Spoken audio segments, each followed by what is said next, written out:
En 2002, cet apiculteur a perdu 270 ruches sur 500, plus de la moitié de son cheptel décimé à cause du fipronil, une molécule présente dans le régent, un pesticide utilisé à l'époque dans l'agriculture. Les sociétés Bayer et BASF, propriétaires successifs du régent, ont été mis en examen. 500 apiculteurs se sont constitués partie civile, plusieurs juges d'instruction se sont succédés jusqu'à ce que l'un d'eux prononce un non-lieu en juin 2009.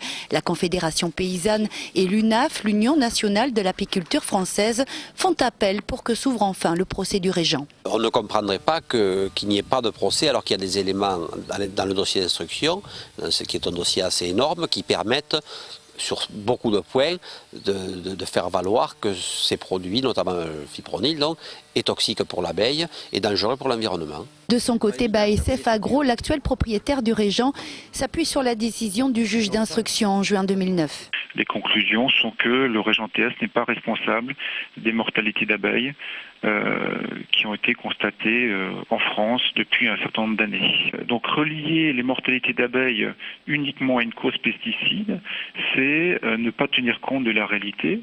Les scientifiques mettent en avant la responsabilité de très nombreux facteurs dans la mortalité des abeilles. Le régent n'est plus utilisé aujourd'hui, mais les abeilles meurent toujours. Certes, elles sont victimes de maladies, mais les apiculteurs n'en démordent pas. Cette mortalité est liée aux pesticides.